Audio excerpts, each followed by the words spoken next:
pero siempre el Espíritu Santo siempre nos va a revelar eso, ¿sí? Por ejemplo, cuando venían a diezmar y ofrendar Ananías y Zafira, y le dicen, hemos dado el 100% esto, y Pedro, ¿qué le dice? Has mentido al Espíritu Santo. Entonces, Pedro estaba con el Espíritu Santo. Es por eso que estar sentado aquí, amados hermanos, no es fácil. Tienes que tener un dominio de la palabra, estar con el Espíritu Santo bien, orando, ayunando. Es como cuando un futbolista se prepara. Entrenado. Se entrena. ¿No ve? Entonces, Pablo, como es un derecho, en 2 Corintios 11, 8, 9 hemos visto que él tenía el derecho de vivir del Evangelio, pero porque muchas personas han empezado a caer en piedra de tropiezo, dice no, y empieza a trabajar. Entonces, eso es bueno. No es malo que una persona sea pastor y tenga su negocio aparte, no es malo. Tampoco es malo que una persona viva de la iglesia. Tampoco es malo. Lo malo es pecar. Lo malo es robar. Lo malo es abusar de ese derecho. ¿Sí? Digamos, estamos en alquiler, ¿no? Estamos usando de nuestro derecho. El dueño de casa nos ha dado el derecho de usar el ambiente. ¿Qué pasa si agarramos esto y lo vendemos? No. Eso es un abuso de derecho. Abuso es. ¿Me dejo entender? Sí. Eso es un abuso, hasta es un delito. Porque esto no nos pertenece, no está en nuestro nombre. Así cuando un pastor puede abusar de su derecho de vivir del Evangelio.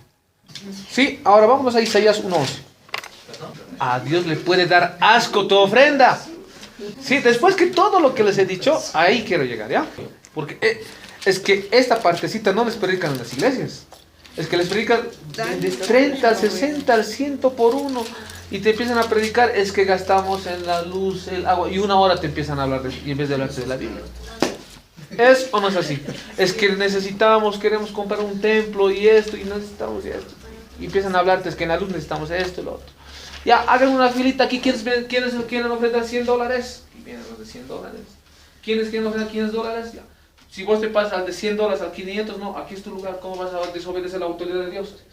¿Así es? ¿Es así, pastor, o no? Sí, ¿En serio que es así?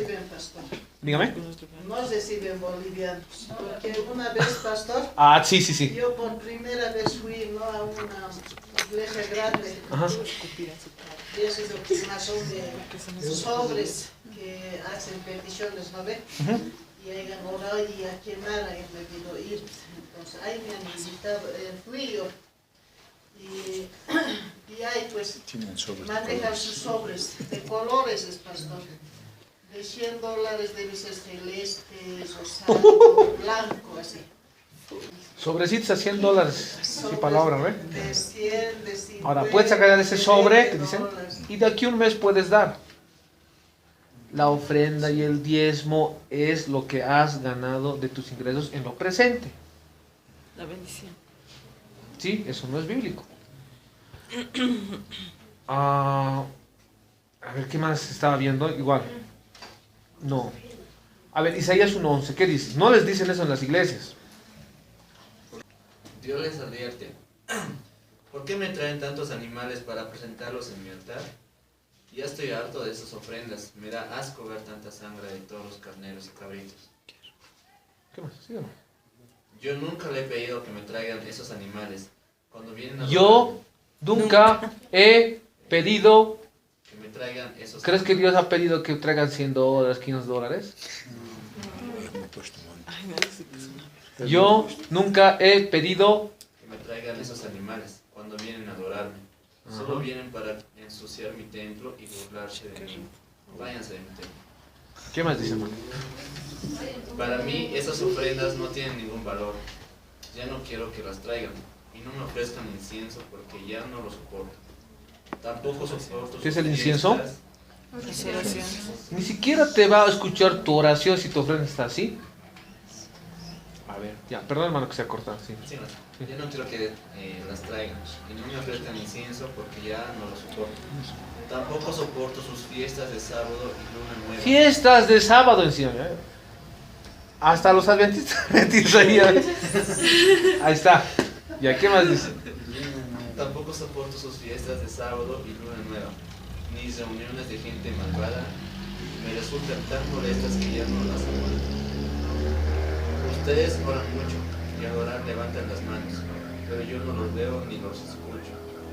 Han matado a tanta gente que las manos que levantan están manchadas de sangre. Dejen ya de pecar, no quiero ver su maldad, dejen ya de hacer mal. ¿Qué es lo que dice Dios? Más bien no peque. Y más adelante va a decir, a ver, desde siempre a escuchar, a ver, más adelante, ¿no? Y aprendan a hacer lo bueno, ayuden al maltratado, traten con justicia al huérfano y defiendan a la viuda. Al huérfano, a la viuda, eso tiene que ser la iglesia. ¿Qué más dice? Vengan ya, vamos a discutir en serio, a ver si nos ponemos de acuerdo. Si ustedes me obedecen, yo los perdonaré. Sus pecados lo han manchado como una tinta roja, pero yo los limpiaré. Los dejaré blancos como la nieve. Entonces comerán de lo mejor de la tierra, pero si siguen siendo rebeldes, morirán en el campo de batalla. Les juro que así será. ¿Qué tienen que hacer, hermano? ¿Ofrendar con? Exagerado al decirles que Dios no les va a recibir su ofrenda. ¿Exagerado? No, vea, aplaudan, señores. Amén. Amén. No he exagerado al decirles ofrenden, diezmen con santidad, perdónense. No he exagerado. Simplemente he dicho lo que dice la palabra. ¿Sí?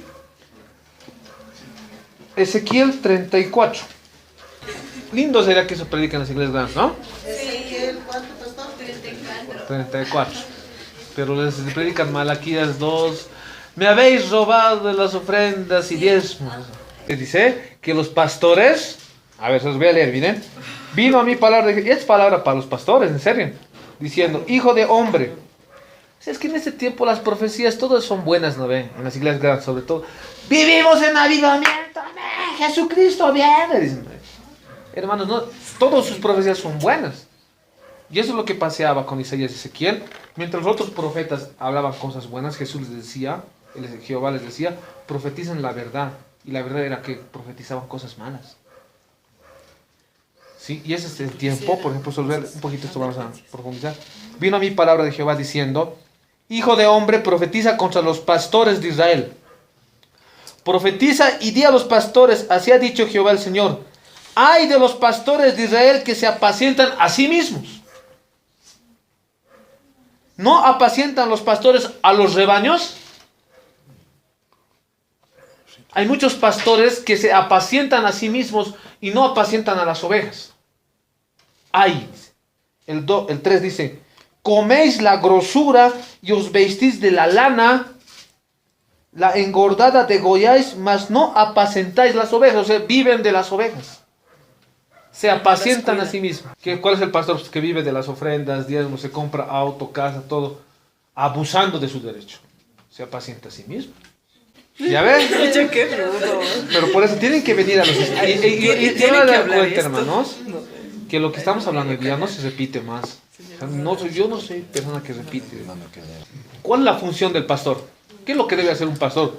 Fortalecer a la débil. Cuando una persona peca, no le vas a...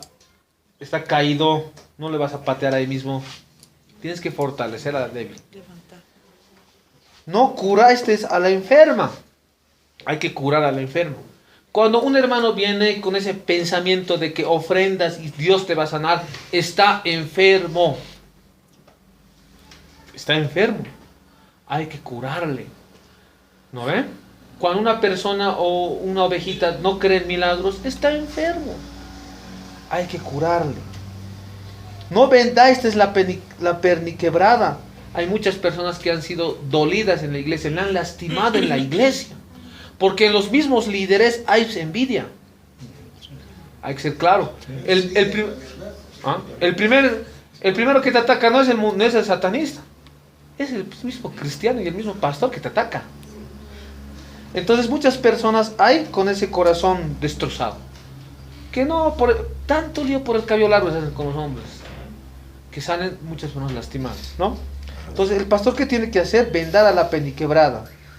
No volvisteis al redil a la descarriada, ¿no?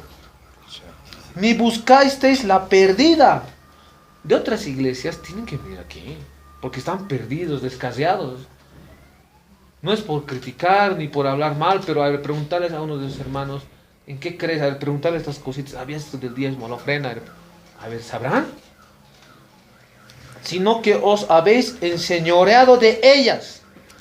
Hoy en día, los líderes se enseñorean de las ovejas. No sirven. Como habíamos dicho, el liderazgo es para servicio. Entonces, la autoridad en la iglesia es para edificación, para vos, para el pueblo. No es para enseñorearse. Tantas cosas he visto como que hay una idolatría al pastor, que más hablan del pastor, que de Jesús. Ya, su pastor es Dios. Lo que su pastor dice, su interpretación de su pastor es la palabra de Dios. Ya. Eso dice el pastor, dice, así ha dicho. Ricardo, claro, pasa en su iglesia. Eso, ¿para qué nos vamos a mentir también? Más? El pastor dice que el anticristo es Bill Gates y ya todos ya dicen, ya sí, el Bill Gates. Y ni siquiera se toman a ver, ¿será así? ¿No? Entonces, así. Por ejemplo, a mí me han agredido por estudiar teología. A mi pastor cree en poder, no cree en teología, la teología es eso. Ya, bueno. Su pastor ha dicho, entonces todos así como si no supieran pensar por sí mismos. Repiten. Es que no escudriñamos, no averiguamos. No averiguamos. Sino que os habéis enseñado de ellas con dureza y con violencia. El 5 dicen, y andan errantes por falta de pastor. Ahí está. Por eso les digo, tráiganles. No tienen pastor. Y andan errantes por falta de pastor y son presa de todas las fieras del campo y se han dispersado. A ver, que les lleves por buenos caminos, por buenos pastos a tus ovejas. Amén. Yo quiero ser. Así como el Señor Jehová es mi pastor, nada me faltará. Sobre delicados pastos me hará descansar. Aleluya. Él es el buen. El Señor te va a llevar en unos pastos, en palabras, en unos mensajes lindos te lleva el Señor. No se repite lo mismo. ¿Acaso el Señor te va a llegar a los mismos pastos? Te va a llevar a pastos mejores. Por eso esta palabra es para vos. Amén. Amén. Y andan errantes por falta de pastor y son presas de todas las fieras del campo y se han dispersado. ¿Por qué muchos cristianos están en el mundo? Porque no tienen un fundamento. El pastor pone fundamento, así como Pablo lo vamos a ver ahorita. Anduvieron perdidas mis ovejas por todos los montes y todo collado alto y en toda la faz de la tierra fueron esparcidas mis ovejas y no hubo quien las buscase ni quien preguntase por ellas. Los perdidos. Tráiganlos. Por tanto, pastores, oíd la palabra de Jehová. Ahí está. Vivo yo, ha dicho Jehová el Señor, que por cuanto mi rebaño fue para ser robado y mis ovejas fueron para ser presas de todas las fieras del campo. ¿Quiénes son estas fieras del campo? Los demonios son. Fieras del campo, sin pastor, ni mis pastores buscaron mis ovejas, sino que los pastores se apacentaron a sí mismos y no apacentaron mis ovejas. Por tanto, oh pastores, oíd la palabra de Jehová.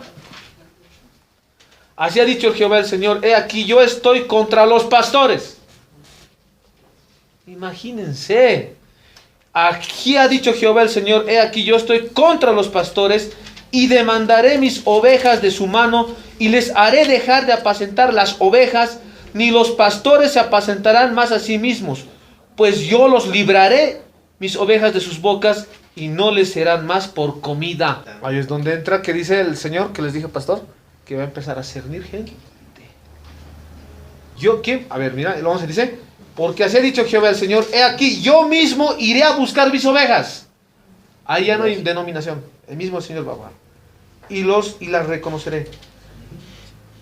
Perdón, como reconoce su rebaño el pastor el día que está en medio de sus ovejas esparcidas, así reconoceré mis ovejas y las libraré de todos los lugares en que fueron esparcidas en el día del nublado y de la oscuridad. 13.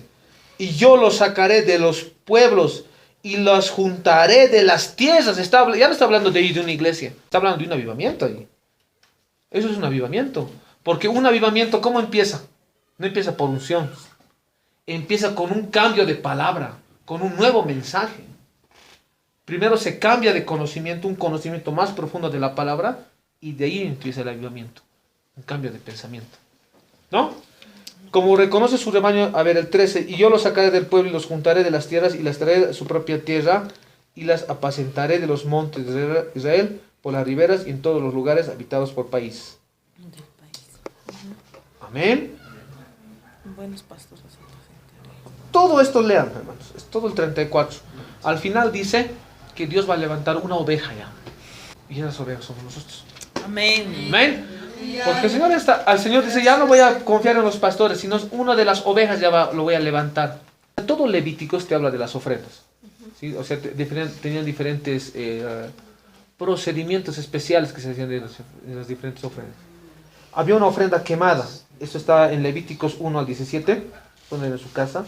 La ofrenda de grano. O sea, por las cosechas que había, se adoraba a Dios, no se adoraba a la Pachamama. ¿No? Levítico 2 del 1 al 16. La ofrenda de paz, Levítico 3, así seguito, ¿no? La ofrenda por el pecado, Levítico 4, 1 en adelante. La ofrenda por la expiación, Levítico 5. Todo Levíticos te habla de los procedimientos que se hacía para las ofrendas. Ahora, podemos decir, hay una pregunta también. En el Antiguo Testamento se hablaba de diezmo, en el Nuevo ya no se debe hablar de diezmo. Así es, habla. Mentira. Jesús habló del diezmo, Mateo 23, 23, ¿no? Y aquí podemos ver que Jesús enseña del diezmo. Y esta es la enseñanza del Señor. Jesús hablando del diezmo y la ofrenda, ¿no? O sea, ¿qué es lo que ha pasado? La ofrenda y el diezmo era muy hipócrita en los tiempos de Jesús. Porque ofrendaban, diezmaban dinero, pero los fariseos no cambiaban su vida. Entonces Jesús dice, esta persona que ha dado 2 blancas, o sea, una viuda, ¿no? Que ha dado, viuda, sí. ha dado más Que ellos. que ellos. Aquí no es cuestión de plata, hermano. Es cuestión cómo lo das. Amén. Lo ha dicho el maestro.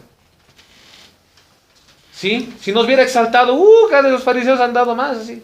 Ya nos compraremos avión con eso en este tiempo. Un camello blanco. ¿No? Es así, En esos pero tiempos estaba de moda el caballo blanco. estaba de moda, ¿no? El blanco, pura sangre. Y todos veían, ¿no? Que lo que daban ofrendas. ¿Qué han hecho? Han botado su plata.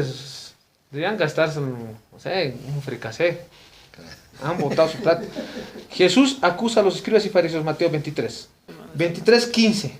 Ay de vosotros, escribas y fariseos hipócritas, porque recorréis mar y tierra para hacer un prosélito, y una vez hecho lo hacéis 2 veces más hijo del infierno que vosotros. Ay de vosotros, guías ciegos. Esto es para los pastores. O sea que Jesús era carismático. Jesús, no hermano, no hables de las iglesias grandes. ¿Cómo vas a hablar?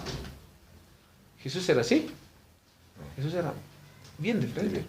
Directo. Hay de vosotros guías ciegos, que decís, si alguno jura por el templo no es nada, pero si alguno jura por el oro del templo es deudor. Eso un poquito vamos a hablar después. Jesús, para aquí nada es, o sea, muchos teólogos dicen que Jesús era carismático. Aquí yo no veo que es carismático Jesús. Jesús no es carismático. Jesús era muy directo, por eso lo odiaban, pues. Porque ha ido en contra de los intereses de... 19. Necios y ciegos, porque ¿cuál es mayor? ¿La ofrenda o el altar que santifica la ofrenda? Jesús habla de la ofrenda y la santidad. Jesús empieza a analizar ofrenda y diezmo y lo relaciona con santidad. Lo mismo que estoy haciendo ahora. Hermano, pan, techo y trabajo para el pueblo. El del pueblo, ¿no? Jesús no era así. Jesús no era así. Gloria a Dios por eso, hombre. El altar de Dios es más importante que la ofrenda. Y hace que la ofrenda sea valiosa ante Dios. El altar es más importante que la Ofrenda. Está hablando la santidad. Es más importante que la ofrenda. Pero, más adelante va a hablar Mateo 23, 23, Jesús, y hace la misma relación. Ofrenda, santidad, ¿no? Pero, si tú ofrendas, si tú eres santo y no ofrendas, no estás cumpliendo lo que dice la palabra. Porque dice el Señor que sean santos y ofrenden y diezmen. Pero si tú diezmas y ofrendas y no eres santo, también no cumples. A ver, ¿sí? A ver, continuemos eso. Sí, siga nomás, hermano. Ya, 20. Cuando una persona hace una promesa y jura por el altar del templo que la cumplirá, está jurando no solo por el altar, sino también por todo lo que hay sobre el altar. Y si alguien jura por el templo, no solo está jurando por el templo, sino también por Dios que vive allí. Si jura por el cielo, también jura por Dios. Mire que no le hemos entendido a Jesús. Está en el cielo. No le hemos entendido a Jesús, ¿no? Ahora se va a explicar mejor nuestro maestro. Amén. El 23 dice: ¿Qué mal les va a ir a ustedes, maestros de la ley y fariseos, hipócritas? Se preocupan por dar como ofrenda la 10ª parte de la menta, del anís y del comino que cosechan en sus terrenos, pero no obedecen las enseñanzas más importantes de la ley: ser justos con los demás, tratarlos con amor y obedecer a Dios en todo. Hay que hacer esas 3 cosas. hay que hacer estas 3 cosas, dice, ¿no? Hay que diezmar. Ahí está. Ahí aparece Jesús hablando del diezmo, ¿no? A ver, yo se los leo, amados, ¿sí? Hay de vosotros, escribas y fariseos hipócritas, porque diezmáis la menta y el eneldo y el comino. O sea, ellos diezmaban aún de los granitos. de los condimentos. Condimentos. Eran muy legalistas, pero no cambiaban su vida. Hay de vosotros, escribas y fariseos hipócritas, porque diezmáis la menta y el eneldo y el comino, y dejáis lo más importante de la ley, la justicia, la misericordia y la fe. Esto era necesario hacer sin dejar de hacerlo aquello. Una vez que hemos entendido la doctrina, la enseñanza del diezmo y la ofrenda, que hemos entendido que hacemos con santidad, todo, con esos principios alegremente, 2 Corintios 9:7, todos los versículos hemos visto, que se puede ofrendar para la casa de Dios. 1 Corintios 29:6-9, todos los versículos hemos visto, ¿no, amados? Amén. Cuando hemos entendido eso, es bueno ofrendar y diezmar, ¿no ve? En ese sentido, hermanos, diezmen en la iglesia, porque tenemos que trabajar para el Señor, ¿sí? Pero si ustedes, es medio inaudito cuando otros pastores ya también dicen, no hablan de diezmo y ofrenda, no hay que dar en las iglesias, también es muy extremista. Es como que se me diría, entonces, que si ustedes no van a dar diezmos, ofrendas, ¿cómo se va a mantener la obra? ¿El diablo va a sacar de su billetera? ¿El diablo va a diezmar para que prediquen? ¿Será así? No. Pero es que, a ver, ¿cómo sería la cosa? Es que, ¿cómo se va a mantener la obra, hermanos? Eso también tenemos conciencia. Sí. Hermanos, a ver, estos libros, la hermana los testigó, una vez hemos ido a comprar estos libros de Apocalipsis. En un día he gastado 1.300 bolivianos en libros. ¿Qué creen que darle enseñanzas así, algo gratis, así, hermanos? Tengo que yo también que pagar para que yo les dé, para que tengan buena palabra. ¿Sí? Eso tienen que ser conscientes, hermanos. ¿Sí? Porque si no, si ustedes tienen que ser sabios, tienen que venir a un lugar donde tienen palabra buena. A ver, ¿en qué lugar les enseñan griego, por ejemplo? Entonces todo eso tiene que tener su fruto.